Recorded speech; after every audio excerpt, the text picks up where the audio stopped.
vamos a tener ahora la lectura de la palabra del Señor en el libro de los Hechos de los Apóstoles. Hechos de los Apóstoles.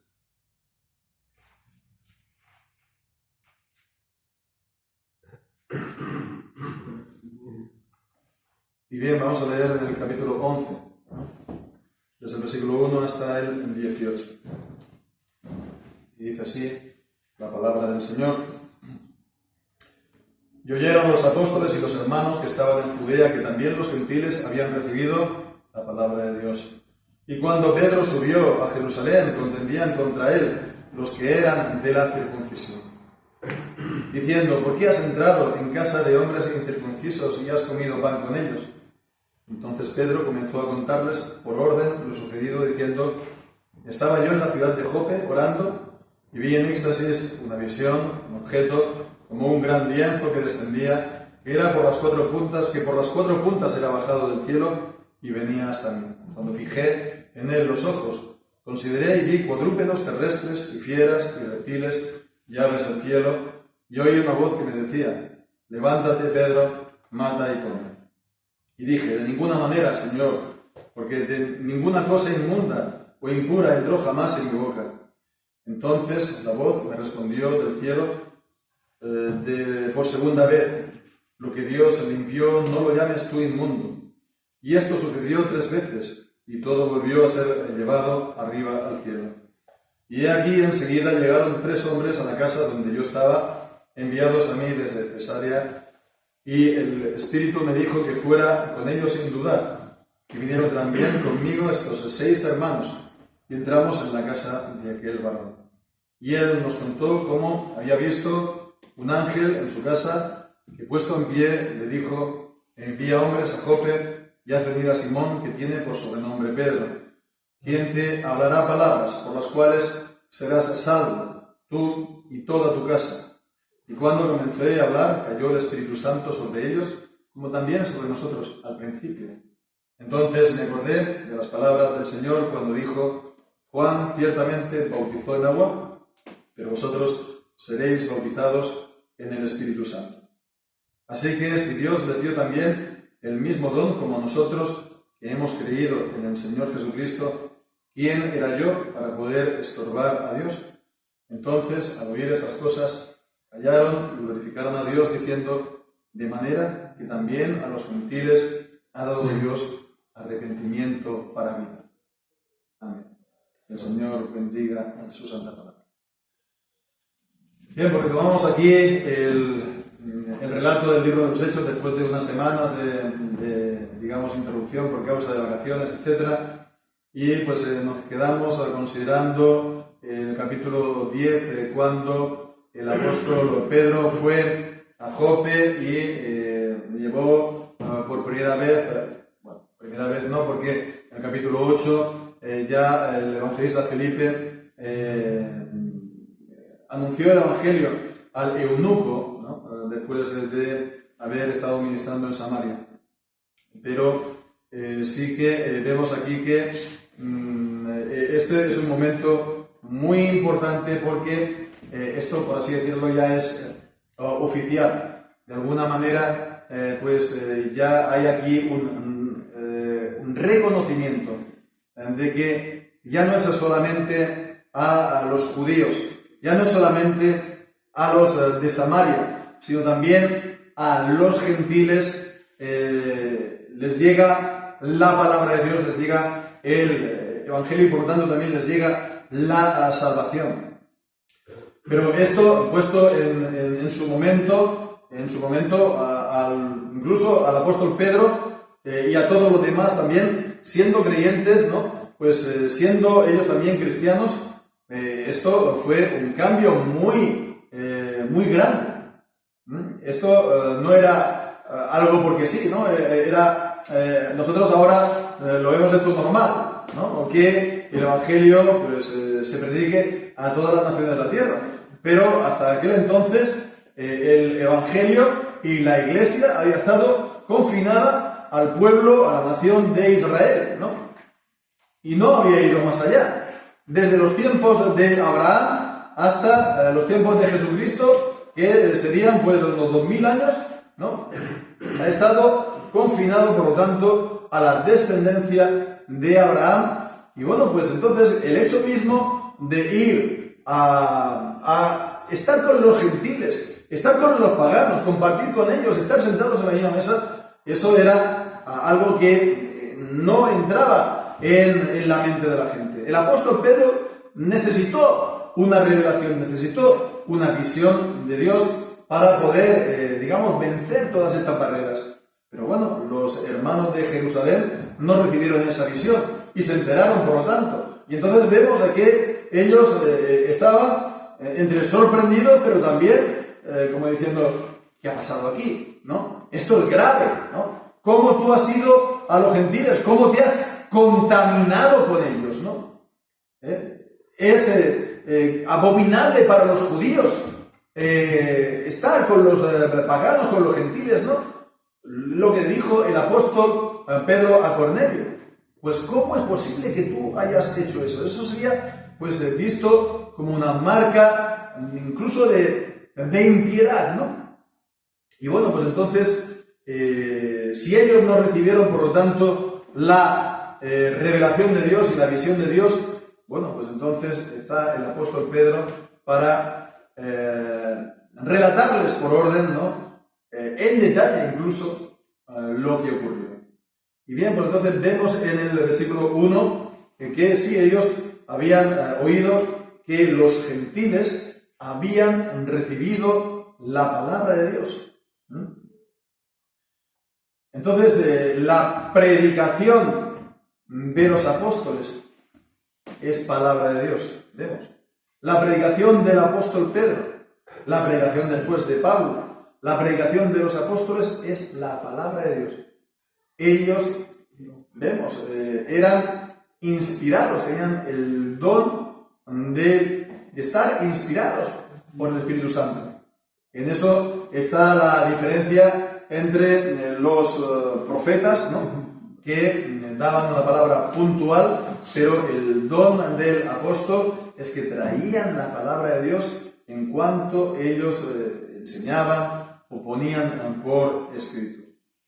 Y entonces vemos que aquí subieron a Jerusalén y contendían contra él unos que eran de la circuncisión, judíos, y se supone que también que serían hermanos, ¿no? Que serían miembros de la congregación.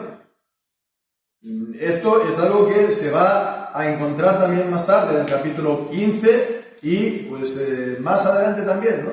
Estará también en el telón de fondo, por ejemplo, de lo que leemos en Gálatas, ¿no?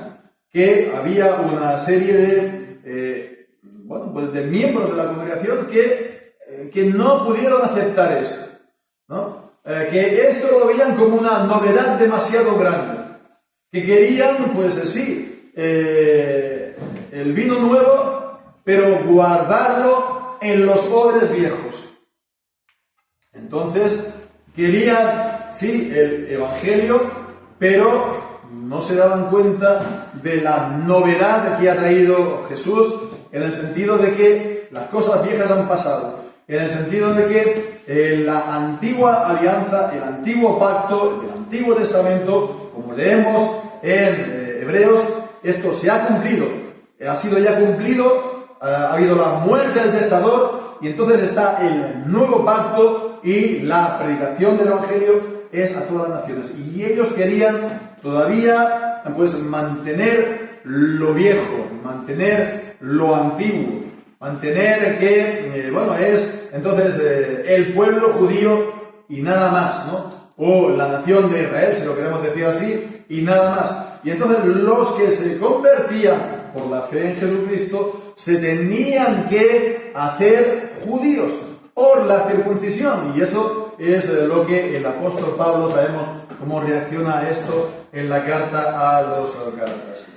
Bueno, pues no vamos ahora tampoco a extendernos en este punto, por supuesto, pero bueno, vemos, ¿no?, que ellos eran pues muy celosos en guardar lo antiguo. No hay ningún problema por mantener las tradiciones si estas tradiciones son bíblicas, pero hay que hacer atención de que no por guardar las tradiciones precisamente esto nos lleve a desechar la palabra de Dios, lo que ocurrió con los judíos.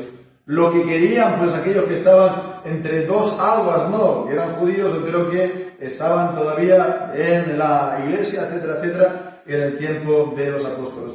En todo, nuestra mayor fidelidad, por supuesto, ha de ser la palabra de Dios siempre, y es la palabra de Dios la que tiene que estar juzgando, la que tiene que estar examinando, la que tiene que dar el veredicto a todas las cosas y también nuestras tradiciones.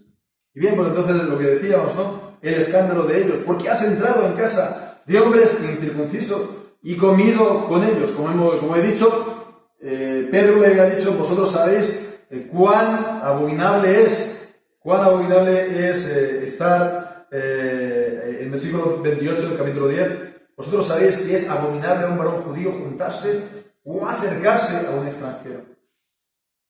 Bien, pues entonces Pedro, ante esto, vemos, él es transparente.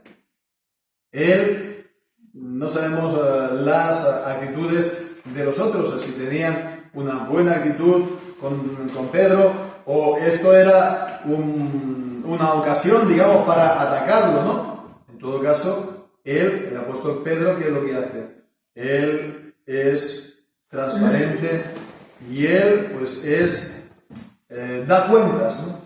Él da cuentas de lo que hace. Y esto es también un principio muy importante, ¿no? Que en el ministerio y en la vida, ¿no? En general, ¿no? Que hemos de dar cuentas de lo que hacemos. Hemos de dar cuentas de nuestro empleo de tiempo, ¿no? Hemos de dar cuenta de cómo trabajamos. En fin, de esta manera hemos de ser responsables, ¿no? Y de esta manera, pues, por así decirlo, no vamos a decir que nos ganamos la confianza de los demás, ¿no? Pero por lo menos no nos aprovechamos de la confianza de los demás para hacer lo que queramos. Y esto es una cosa muy importante. En el momento en el que no somos responsables o no damos cuenta, pues pueden ocurrir todo tipo de problemas, ¿no? en nuestras vidas. Bien, pues entonces él comenzó a contarles por orden lo sucedido. Ya digo, es muy detallado, incluso da algunos detalles, ¿no? Da algunos detalles que no están explícitos, no están declarados en el capítulo 10. Entonces nos vamos a estar considerando todo lo ya dicho, ¿no? Todo lo que ya dijo el apóstol Pedro, porque para eso ya lo vimos en el capítulo 10, pero tal vez así vamos a ver lo nuevo que dice. ¿Qué es lo nuevo que dice?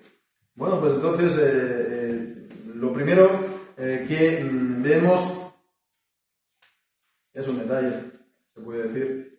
Vio la visión, los animales de todo tipo, la voz de Dios que le dijo, levántate Pedro, mata y come. Pedro que le dice, de ninguna manera, Señor, porque nunca he comido nada común o inmundo, y el Señor que le dice, pues lo que Dios ha limpiado, no lo llames tú inmundo, y esto sucedió 3 veces, y el rollo fue recogido arriba del cielo. Todo esto, por supuesto, era una visión. Pero bueno, la cuestión es que el Espíritu le dijo que fuera con ellos sin dudar. Bien, eso está expresado en el capítulo 10. Vinieron conmigo, versículo 12, esto es algo que no aparece. Estos 6 hermanos, y entraron en la casa de aquel varón. 6 hermanos. Esto no se dice en el capítulo 10. 6 hermanos, y con el apóstol Pedro 7, ¿no? 7, buen número, ¿no? Una buena delegación para estar compartiendo, ¿no? Para estar, pues, llevando el Evangelio. Y el hecho que sea 7 bueno, podemos ver que tiene también su importancia, ¿no? Es un número completo, es un número, se puede decir, simbólico, ¿no? Jesucristo tiene en su mano pues, las 7 estrellas, ¿no? En el Evangelio, en primer capítulo de Apocalipsis, ¿no? Sí, en su diestra tenía 7 estrellas. Y él se paseaba por los 7 candelabros de oro, ¿no? Simbolizando pues la Iglesia universal en su conjunto. Entonces es algo parecido aquí, ¿no? Aquí el número 7 tiene, se puede decir, esta significación, ¿no? Es como si se estuviera representando la Iglesia universal, y esto es algo que también tenemos que tener en cuenta. Nosotros somos una expresión de la Iglesia universal aquí en el Rubí, siempre lo decimos, pero no somos la Iglesia universal, ¿no? Aquellos que dicen que una iglesia local es la Iglesia universal es solamente, que yo sepa, una, ¿no? Que es Roma, y por eso, pues, en fin, el Papa es lo que es y la Iglesia católica romana se ha convertido en lo que es, ¿no? En fin, en todo caso, somos una expresión de la Iglesia universal. El cuerpo del Señor Jesucristo está en todo el mundo, en todas las naciones, ¿no? Y no solamente en el mundo, sino que también sabemos que están todos los hermanos que han fallecido, han dormido en el Señor, están en la presencia del Señor alabando en el cielo, como vemos también en el libro de Apocalipsis. Bien, pues la Iglesia en su plenitud, una delegación de la misma, ¿no?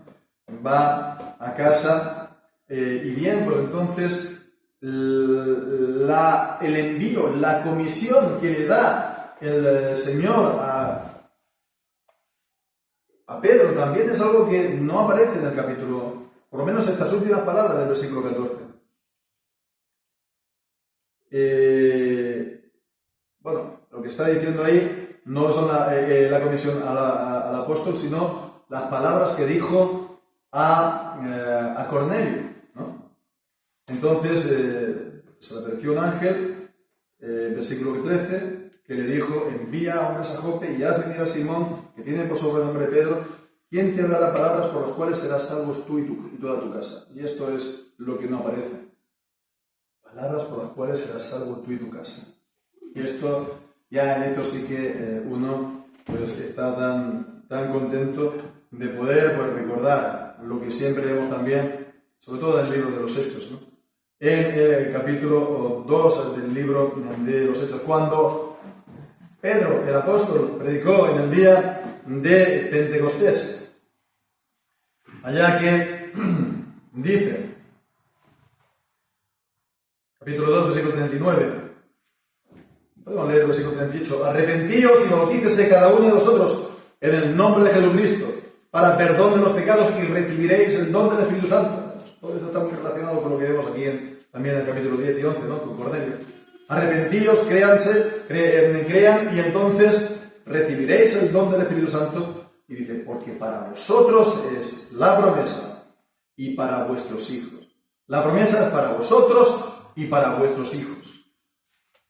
Bien, y vemos aquí también, más adelante, en el mismo libro de los Hechos, en el capítulo 16, cuando el apóstol Pablo está en Filipos y es encarcelado, y viene el terremoto, y entonces, el carcelero de Filipos se va a quitar la vida, ¿no? Bien, pues entonces, ¿qué ocurrió allí? Que el carcelero le preguntó, él estaba impresionado por todo lo que había ocurrido, y le dijo, ¿qué debo hacer para ser salvo? Versículo 30. Versículo 31, y ellos le dijeron, cree en el Señor Jesucristo, y serás salvo tú y tu casa. La promesa es para vosotros y para vuestros hijos. Y aquí es la promesa de la salvación para ti y tu casa, tus hijos. Y bien, pues ¿qué tiene esto ¿qué podemos decir de esto? Que entonces leemos lo que dice en versículo 15 del mismo capítulo acerca de Lidia, la vendedora de púrpura, cuando fue bautizada y los de su casa, ¿no? Y si nos damos cuenta, en nuestra versión SBT, Reina Valera SBT, está inclinada a los de, y cuando fue bautizada y su casa. La casa de Lidia fue bautizada, ¿no? Porque en la casa de Lidia también la promesa era para ella. Y bien, pues aquí está todo el trasfondo de la alianza, del pacto, ¿no? Las promesas es, yo seré el Dios tuyo y el de tu descendencia para siempre. Esa fue la promesa que Dios dio a Abraham. Yo seré vuestro Dios y vosotros seréis mi pueblo. Esta es la promesa que vemos en el Nuevo Testamento también. Lo vemos en 2 Corintios, lo vemos en el capítulo 6, lo vemos en Hebreos capítulo 6 y capítulo 10, no, capítulos 8 y capítulo 10, lo vemos también así acabando el libro del Apocalipsis. Es la promesa del pacto de Dios. Bien, pues entonces, un punto más, ¿verdad? Veíamos la última vez acerca del bautismo, ¿no? ¿Quién puede impedir el bautismo? Aquellos que habían recibido pues, el Espíritu Santo. En el capítulo 10, versículo 47. Hay que tener cuidado, por lo tanto, de no impedir a aquellos a los cuales el Señor dice sean bautizados, ¿no?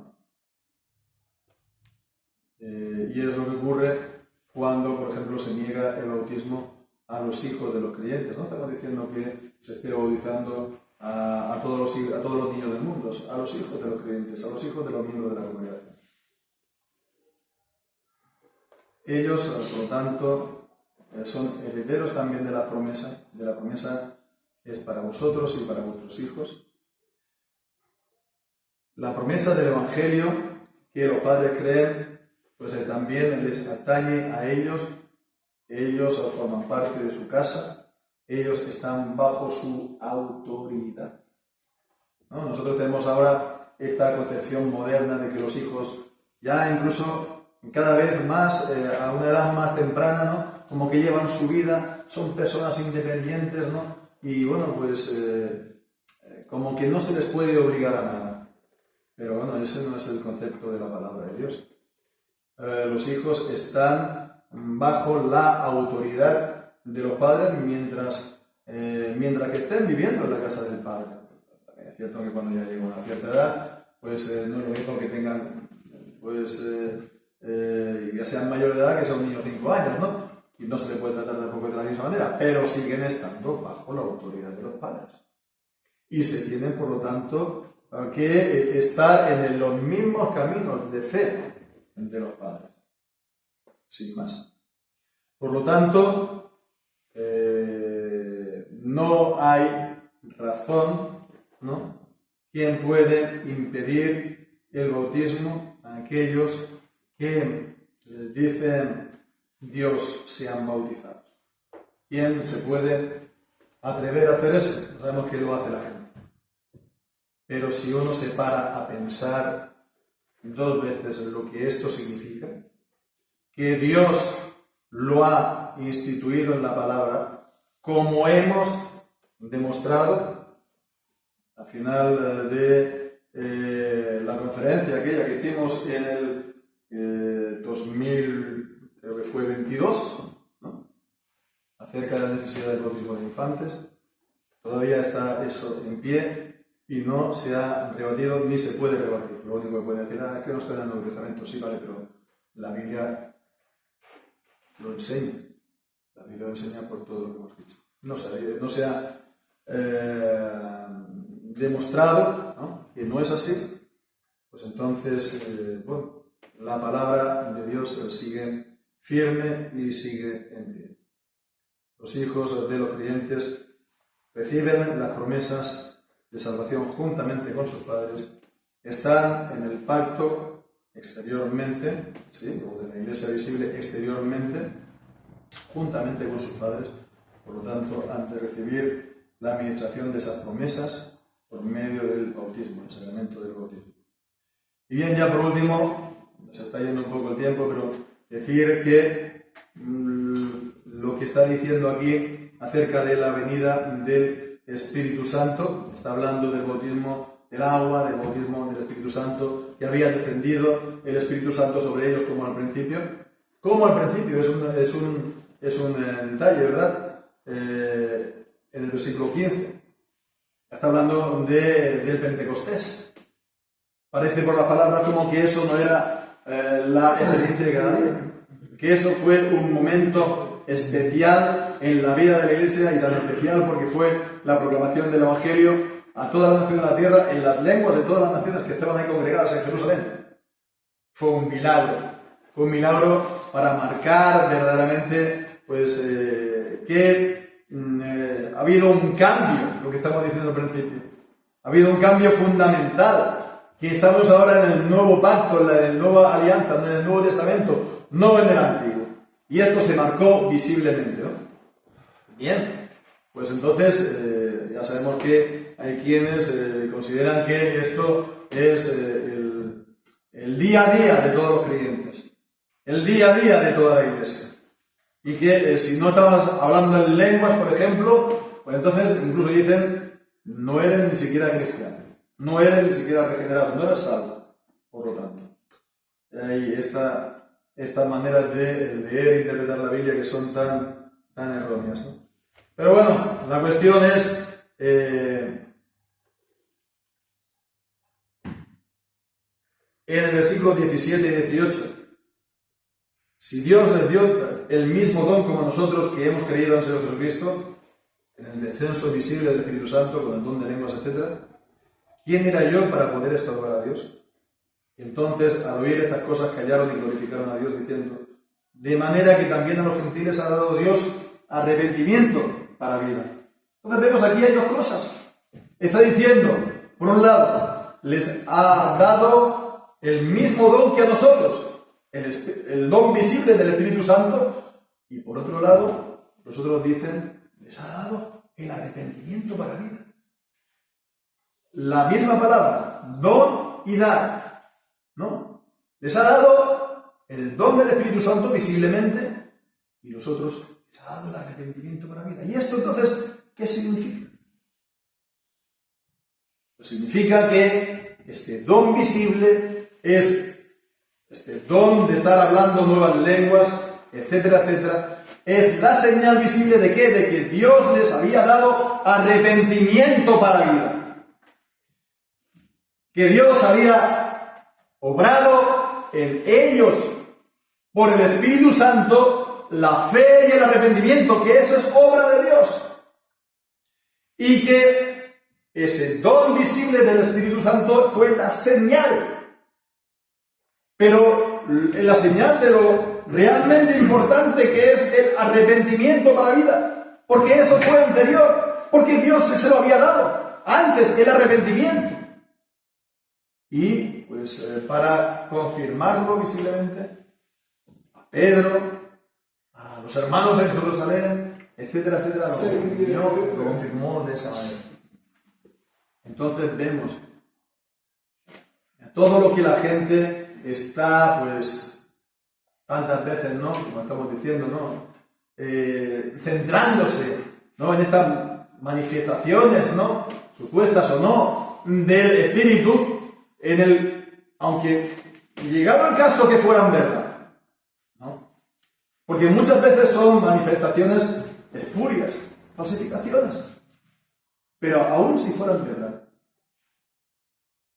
el cometido de ellas en la Escritura no es otro que el de sellar la realidad de la salvación que ya se ha recibido.